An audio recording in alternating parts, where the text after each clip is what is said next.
তো শুরু হয়ে গেছে চীনের খারাপ দিন। চীনেও পিওকের মতো শোরগোল পড়ে গেছে। মজার ব্যাপার দেখুন, ভারতও সুযোগের ফায়দা নিয়ে গরম লোহায় হাতুড়ি মেরেছে। ভারত চাইলে চীনকে অনেকগুলো টুকরোয় ভাগ করতে পারে। ভিডিওটা পুরো দেখলে আপনি অদ্ভুত একটা শান্তি পাবেন। আসলে ভারতের সীমা সংলগ্ন তিব্বতে পুরো আগুন লেগে গেছে। চীনের একটা ভুল পদক্ষেপে তিব্বতে বিদ্রোহের শিখা জ্বলে উঠেছে। চীন এই বিদ্রোহকে দমানোর চেষ্টা করে, তো তখন আগুনের ওই শিখা দাবানলে পরিণত হয়ে যায়। ভারত চাইলে ওই আগুনে ঘি ঢালতে পারে। আপনাদের জানিয়ে রাখি, ভারতের সীমা সংলগ্ন তিব্বতে চীন হাজার হাজার তিব্বতীয় এবং সমগ্র বৌদ্ধ ভিক্ষুকদের গ্রেপ্তার করেছে। তিব্বতে চীনের অবৈধ দখলদারির বিরোধ করা অ্যাক্টিভিস্ট চায় ভারত কোনো অ্যাকশন নিক। এই সমস্ত মানুষরা মনে করে ভারত থেকেই তিব্বতের নির্বাসিত সরকার চলে। দলাই লামা ভারতেই বসেন।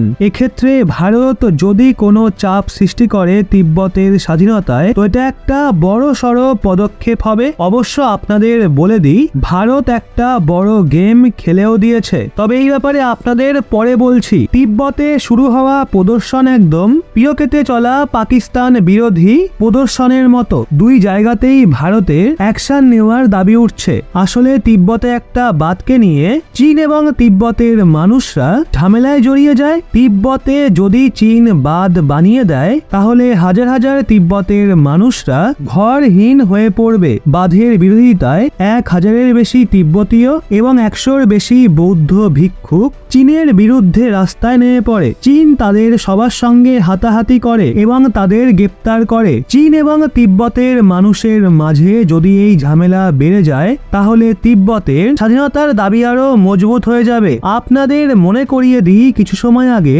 উইঘুর বিদ্রোহীদের একটা পার্টিও ভারতের কাছে সাহায্য চেয়েছিল। উইঘুর বিদ্রোহীদের তুর্কিস্তান ইসলামিক পার্টি বলেছিল, আমরা চাই ভারতের প্রধানমন্ত্রী নরেন্দ্র মোদী উইঘুর মুসলমানদের বাঁচা। তুর্কিস্তান ইসলামিক পার্টির একজন বড় লিডার এই কথাটা ব্রিটেনের এক থিঙ্ক ট্যাঙ্কে ইন্টারভিউতে বলেছিল। এমনটা প্রথমবার হয়েছিল যে উইঘুর মুসলমানদের চীনের হাত থেকে বাঁচানোর জন্য ভারতকে স্মরণ করা হয়েছিল। মানে এখন তিব্বত এবং উইঘুর মুসলমানদের এলাকা সিংজিয়াংয়ে চীনের বিরুদ্ধে মারাত্মক বিরোধ হচ্ছে।